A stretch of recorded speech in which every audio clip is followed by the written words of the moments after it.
applause. Irene and Kristen. All right, before we bring Robert up for the open mic, next month we got Jane Amarad from the city, Donald Lev, the legendary, the one, the only Donald Lev, and streaming from Manhattan, Mr. Bruce Weber. He's been here several times before. If you're really bored next Friday, got nothing to do, want to drive up to Saugerties, I'll be reading at Cafe Mezzaluna. And Glenn Werner and myself, Bruce Weber, are all part of a collaborative poetry piece tomorrow at the Woodstock Artists Association Museum at 4 o'clock called I Did It with Will Nixon.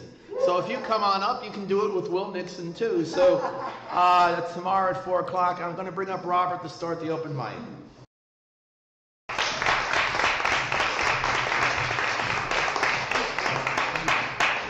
Well, the good thing is most people are still here. Right. No one's asleep. At least I don't think so. We have a few upcoming events. Mike mentioned 2 of them, but I will tell you about tomorrow before the I Did It with Will Nixon. We have over in Sugarloaf, New York, at the Seligman Center, lovely little art center, the Northeast Poetry Center's College of Poetry workshop series at 1 p.m. And Gary Whitehead, he's, I think, an English professor at some local college, I don't remember where. He's giving a workshop on form, poetry form.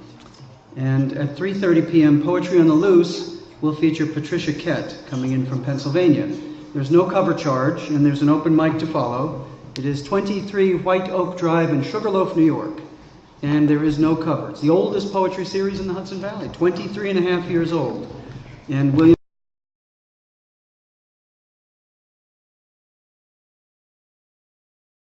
Mike mentioned the I Did It with Will Nixon. There's about eight people, I think, right, Mike? Yes. And that's 28 Tinker Street. He didn't mention the location, but it's the Woodstock Artists Association and Museum. And you can only go so far. He mentions you can do it with Will Nixon too, but there's no open mic, so be it. I don't know if there's a cover charge. The next day, which is Sunday, of course, on the 4th of May, the Wurtsboro Arts Alliance up in Wurtsboro, and yes, the snow has melted up there. Poetry in the Gallery series, 73 Sullivan Street, and we have Alita Adams and an open mic, followed by, hosted by Walter Warden. And he asks for a donation, very easy to get to once you go up 17 from north of Middletown. So it's a hall, but it's a hideaway series. We recommend you check it out. Every Monday up in Woodstock at the Walk and Roll Cafe, Club Harmony Poetry Series, 52 Route 212, also called Mill Hill Road up in Woodstock, a featured poet and an open mic at 8 p.m., hosted by Mike Platsky. But that's every Monday night, so check it out. He is supposedly a different featured poet every Monday night. I don't know how he can do that, but he does. The Bohemian Book Bin. Teresa Costa has her series, the little bookstore which has moved from Lake Katrine to 592 Ulster Avenue in Kingston. We have Tony Pena. I'm surprised he's not here this evening, so he'll be, the quiet man from Beacon will be up there reading some of his love sonnets. Okay. Teresa's the host. They ask for a small donation of $3 if you can. There's a wonderful open mic, the Bohemian Book Bin in Kingston. And Mike mentioned on the 9th, which is Friday next, 7 p.m., he is at Cafe Mezzaluna. And that's, I recommend a carpool to that. It is Saugerties after all. 626 Route 212 in Saugerties. Leslie Gerber hosts it. There is an open mic after, and the food is good, but you have to pay for it. So go up there. Nice time. Ulster, let's see, the Universalist Meeting House up in Kingston on Sawkill Road. That's 320 Sawkill Road. At 7 o'clock, we have Ken Holland and Gretchen Primack. There is a $5 donation for the reading. However, if you read at the open mic, you pay $2.50. Now, there's an incentive. Annie Labarge. Oh, it really is. It truly is. Oh, you may laugh, and they have comedians up there, too. But so it's $2 for those of you who read on the open mic. Annie Labarge is the host. And this was, for those of you old enough to remember, this was once the site that Shirley Powell had hosted her series. And she called it the Wordsworth Poetry Series. And Ken, what is it called now? It's called, come on up. Oh, okay. Yeah, I didn't get the title, but here you are. So it's a wonderful site, beautiful space, so I recommend you guys check it out. I haven't been there in a while, but I'm busy that night, sorry. Mud Puddle, which is another older series, my series up in New Paltz. We're now 11 years old. Well, we will be in June. Yeah, not bad. 10 Main Street, inside the Water Street Market. And we have, due to my mistake, we have a stack of poets featured. I double booked and triple booked. Not intentionally, but it happened. We have G. Emile Reuter and Diane Soms Guarneri and John Fitzpatrick. There he is. I didn't know where you were. So he was kind enough to allow them to come in, and I will be shot later on for booking too many poets, and you have to find the remains. But there's an open mic after, and it's a popular series in a tiny coffee house in New Paltz. So we want you to go and check it out for yourself. And Donald Lev will be there, so there's the incentive. Okay, that's the 17th. Ted Gill's series, which is at the Goshen Methodist Church, Poetry at the Church. He moved it because it is not going to be on Memorial Day. However, it will be on the 19th of May. 7 o'clock, that's 115 Main Street in Goshen, New York at the Methodist Church. It is not a religious themed reading. You can read whatever you like, so just come on in. Lynn Hoynes, she's the featured poet. Some of you know her, delightful poet. And I will be there. So on the 23rd, this is the last one before you yank me off the stage. The Out Loud Performance Party at Upfront Exhibition Space, 31 Joyce Avenue in Port Jervis, New York. No wisecracks about the electricity over there, please. There's an 8-minute open mic, and you can do music, storytelling, poetry, jokes, tap dancing, whatever you like. Literally, it's a variety show. Alita Adams is the host, and there you have it. That's just a partial list of the upcoming events. Okay. For those of you just dying for the poets' birthdays and anniversaries for the week, we'll get to that. You want to hear it now? Okay. It's not that many. We are rivaling Garrison Keillor because he is not as complete as I try to be. It's true. Just listen.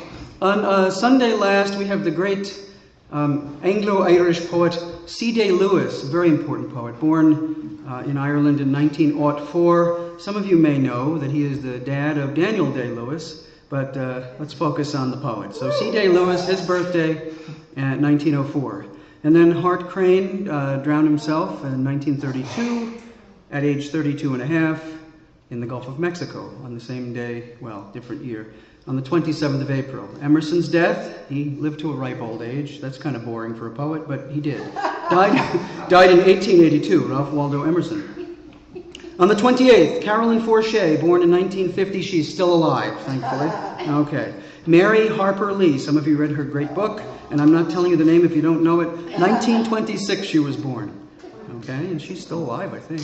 English, good, very good. English novelist Terry Pratchett, born in 1948. On the 29th, all the way up from Louisiana, Yusuf Komunyakaa, born in 1947. I think he read a few years ago up here at Ulster County Community College, but I missed it. Duke Ellington's birth in 1899. The Greek poet C.P. Cavafy, born in 1863. And the fugitive, several of the fugitive poets, John Crow Ransom, born in 1888. And the anniversary of the death of A.E. Housman in 1936, all on the 29th. No, that's the 30th, excuse me. On the 1st of May, May Day, Beltane for some of you heathens. Sterling A. Brown was born in 1901. Joseph Heller in 1923. And today, for those of you who know this cat, well, he's not a cat, he's a werewolf. Carl Weldon, his birthday is today. The werewolf himself, the lycanthrope, born in 1972. He's quite old. Gottfried Benn, German poet, born in 1886. Want to read some wild poetry? Read the translations of Gottfried Benn's work. And also today is the anniversary of the German romantic Novalis, that is his pen name, born in 1772. And there's my partial list of birthdays. You can all go home. First on the open mic we have Ariel. Ariel. Welcome. Please keep it to 2 poems. Thank you. 2 poems. Hey, what's up, Howland? How you doing? Let's give it up for our features tonight and our host. Come on now.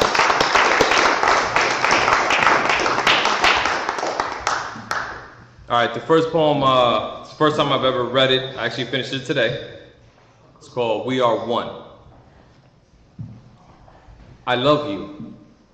You are my significant other, my mother, my father, my brother, my children, my family. You are my friend. We live in the same building, on the same street, town and country. We're connected like limbs on a tree. You're beautiful. Let your love free.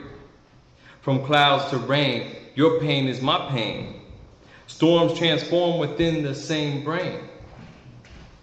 May happy thoughts blossom from the top to the bottom, hands held together like we're part of a chain. Or from the bottom to the top with hands apart, still together. Everything that makes us different makes us the same. Intrigued by the unknown, new findings so exciting. Learning, open minds, and open minds are inviting. I use rhymes to open doors and my hands to open more. Trying to keep my movements congruent with feelings from my core. Pure like the eyes of a child. Priceless like the sight of a smile. You should be comfortable. We've been here for a while. Time becomes timeless, finding us sharing the same time all the time. Love reminds us molecules combined us. From airways to oxygen, we all intertwine. We are one.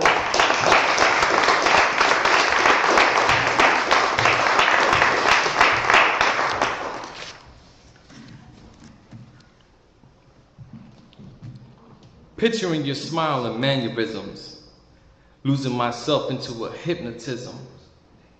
You complete me emotionally, compliment my wisdom, bringing me near with those soft eyes, subjecting me to the nectar between your thighs.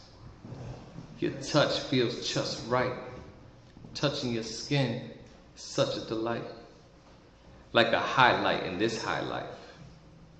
Higher than sight can see, as you dream with me, our combination is key, bringing us full circle, 360 degrees.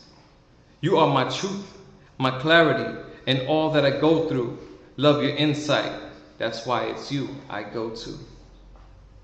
Confide with, ride with, slide to the side with. There's no time like our time, and our time is what I live for. What the kids adore, nothing more pure, I'm sure. Like a cure to all sickness, strength to all weakness. You fulfill my heart in every crevice, down to the deepest part. I feel smart just to know you. The things you show me and I show you. This is life, this is living. This is being thankful, every day is Thanksgiving. And every day is Christmas, you are the gift that keeps giving. Lucky stars could have missed us, thank God they didn't. This union is blessed, we deserve one another. I confess, you're the best, significant to my other parts. I can't see, you help me be a better me. And I for you, in every way I follow through. We share love so good, and it's all based on truth. Truthfully, I try to simplify, and when I do, I still find you and I. Per our circle of happiness, we are key components to keep close. No words can explain it, but just know, to me, you matter the most. Love you, baby.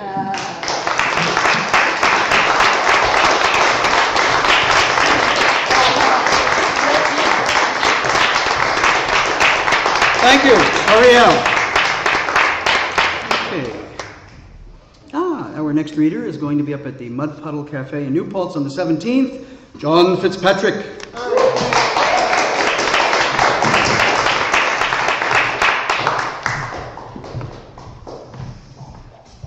I was at Vassar College last night to do several poems for Susan Bennett's presentation of vulnerability. It was great. All the skateboards were out, going here and there from class to class social events. And so here's my 2 skateboarding poems.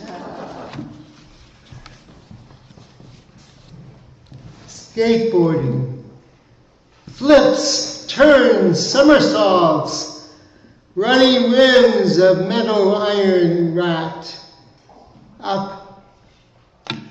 Take my glasses off. Rip a bar gone vertical, all degrees, cascading, careening up and over, down and under, beyond gravity into blue air, through water, through hatred, through turn into spin, sound, outside within, inside outward, juice energy beyond buzz, Zen trance of concentration, spirit moving, leaf skittering, bends of momentum around and out, spinning human on saddle riding hard into closure, wheels twirling under rider, swirling, submitting to space, nirvana, a self-charge fulfilled, first place nailed.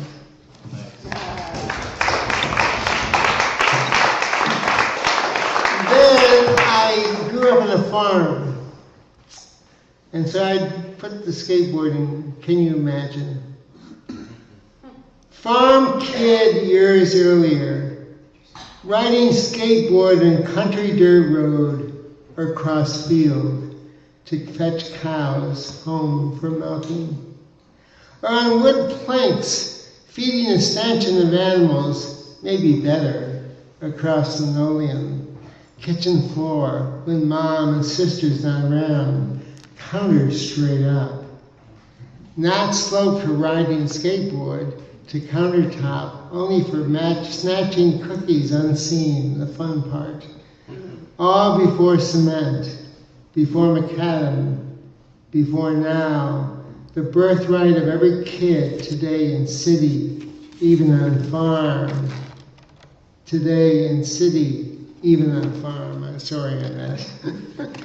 All right, that's it. Thanks.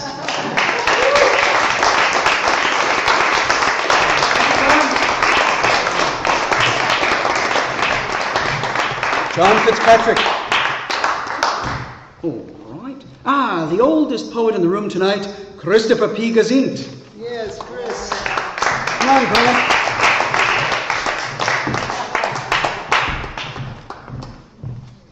So I was thinking about writing a poem about the process of poetry, and if I do write that, it will start. I try never to make my poetry pedestrian, but when it is, I make sure it always jaywalks.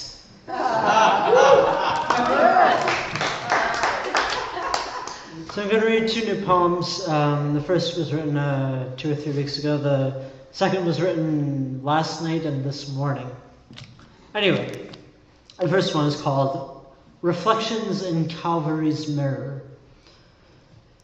Take a hammer to this mirror and smash the glass of wild delusion. Cling to the earth and submit to Mother Gravity which crushes us all, bricks and cement and flesh, all crumbled into amorphous rubble. Debris floating down the rivers, flush and overflowing with stale grey waters, to reach all corners of the weary and trembling world. Buildings collapse within every mind when it reaches fruition, but there is the blossoming of flowers beautiful and true growing up between cracks in the pavement.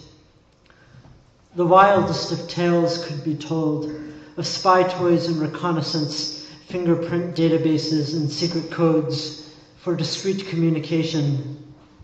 Who are we not to believe it? A rendezvous with the darkest depths is in order, amid carnival tents and horse stables, with the stranger that haunts our dreams. The possibility of love is the ultimate aeroplane for the inimitable reaches of emotion that can only appear from the shadowy abyss, when the stars are so fortuitously aligned that even these apocalyptic visions cannot hold a man under the water until he drowns out of lack of air, until everything history has put forth is destroyed.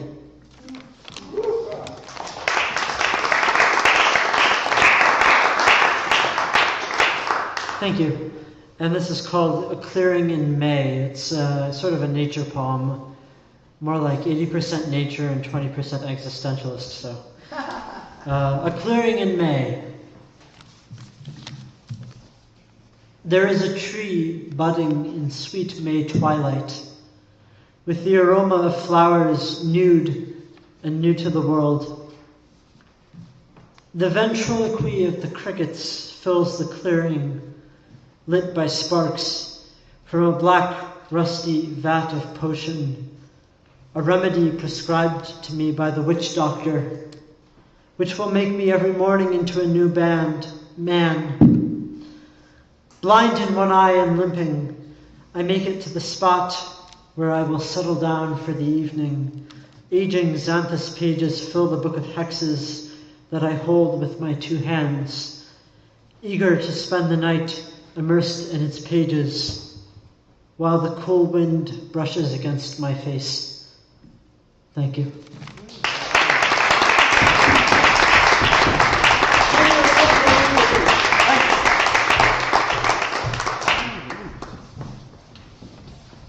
Let's see. The representative of the CIA with the camera, the Culinary Institute of America, Christopher Wheeling.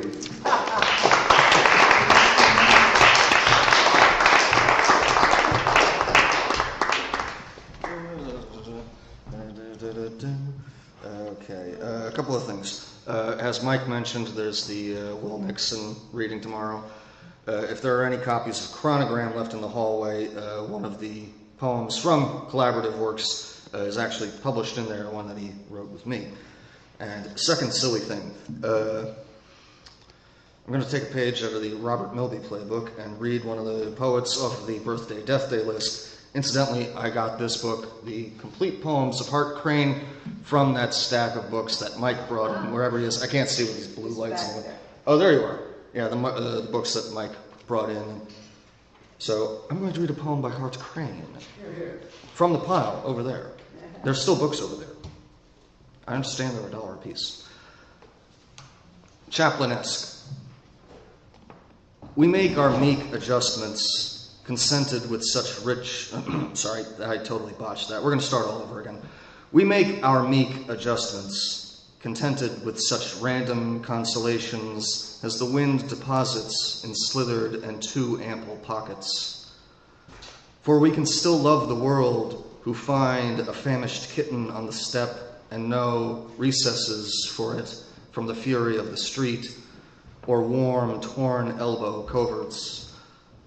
We will sidestep into that final smirk, dally the doom of that inevitable thumb that slowly chafes its puckered index toward us, facing the dull squint with what innocence and what surprise. And yet these fine collapses are not lies, more than the pirouettes of any pliant cane. Our obsequies are, in a way, no enterprise. We can evade you and all else but the heart. What blame to us if the heart live on? The game enforces smirks, but we have seen the moon in lonely alleys make a grail of laughter of an empty ash can, and through all sound of gaiety and quest, have heard a kitten in the wilderness. Hart Crane.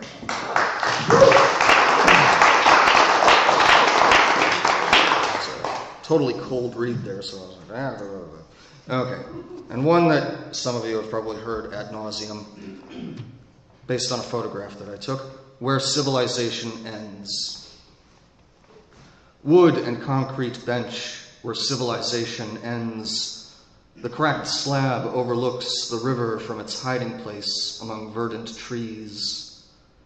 The concrete has surrendered neither its flat cigarette packs nor the upright coffee cup, still standing where it was placed.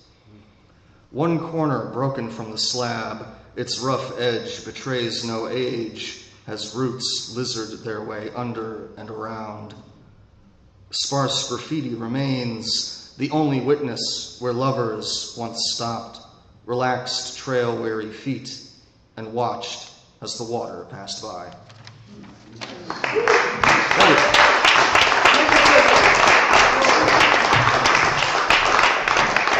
Christopher Wheeling. All right. So our next reader, as I mentioned earlier, he's going to be up at the Unitarian Church on Salkill Road, Salkill Avenue, Salkill Road, in 320 Salkill Road, in Kingston on the 10th, with Gretchen Primack at 7 p.m. He is Ken Holland.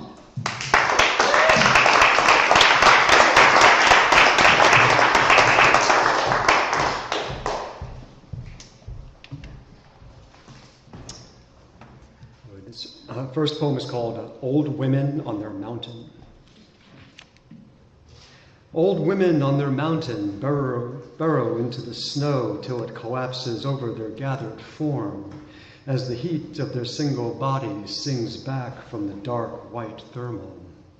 Their words, heat. Their breath, heat. The disconsolate ripple of their memories, heat. Old women on their mountain cup their hands toward their heart. Heavy spring rain dams up against their body, delivers things small and edible. Time slips, thick summer wind pillows their sleep. Long-lit days turn their skin the ochre of soil.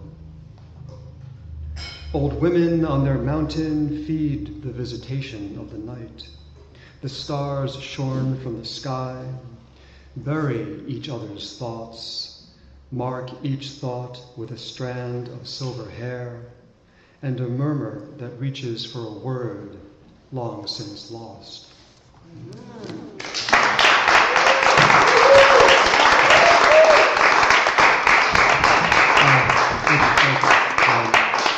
It's May. It's Mother's Day. My own mother passed a few years ago.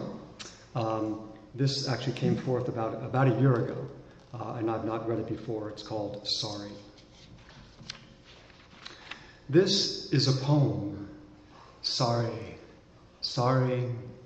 A piece about my mother, a dream. Sorry, I know. A motherly poem.